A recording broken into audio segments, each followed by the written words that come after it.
The question is state the two differences between policies and procedures.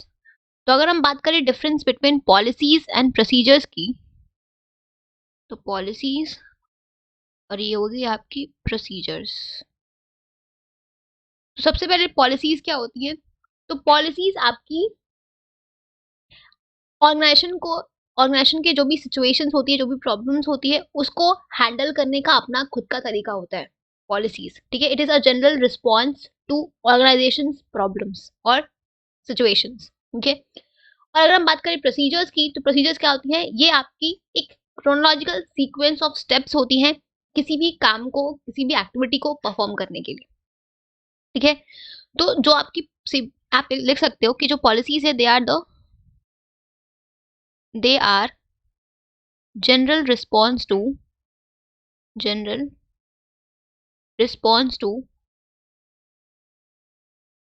organizations problem or situations, right?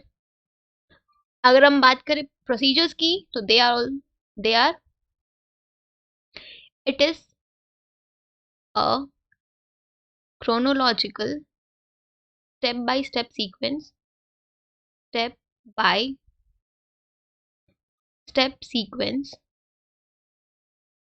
of doing a job और activity. ठीक है, अगर हम बात करें सेकेंड पॉइंट ऑफ डिफरेंस की, तो जो आपके पॉलिसीज होते हैं, they are derive from the objective of the company. मतलब हम जो भी पॉलिसीज बनाते हैं, हम अपने ऑब्जेक्टिव्स को ध्यान में रख के हम उन पॉलिसीज को बनाते हैं, राइट? तो they are derive from objectives, they are derived from objectives, right?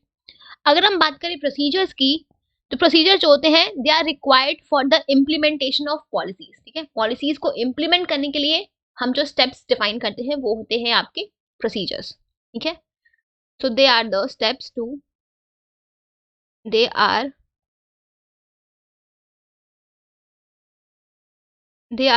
required to, अब ये लिख लो, just a second,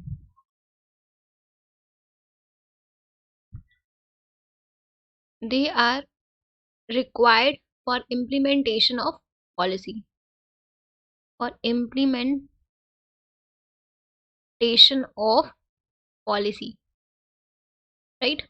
तो पॉलिसीज को इम्प्लीमेंट करने के लिए हम प्रोसीजर्स बनाते हैं, राइट? अब जैसे फॉर एग्जांपल आप ले लो कि हमने एक पॉलिसी बनाई कि स्कूल में एडमिशन के लिए आपके मिनिमम क्राइटेरिया जो है वो है आपकी स्टूडेंट को मिनिमम 60% मार्क्स आना चाहिए, right? For getting admission student should have secured at least 60% marks in exams. तो ये आपकी हमारी पॉलिसी हुई एडमिशन के लिए। अब इस पॉलिसी को कैसे इम्प्लीमेंट करना है, ये आपका होता है प्रोसीजर। अब स्कूल में एडमिशन, अब जिन भी बच्चे 60% से ऊपर मार्क्स होंगे, उनको एडमिशन कैसे देना है, ये हम डिफाइन करेंगे प्रोसीजर में, राइट? तो ये होते हैं आपके पॉलिसीज और प्रोसीजर्स, दोनों आपके स्टैंडिंग प्लान्स है, जिनको हम रिपीटेड वे में जब भी वो सिचुएशन अकर करेगी, हम इस प्लान को यूज करके उस सिचुएशन को, उस प्रॉब्लम को हैंडल करेंगे, राइट?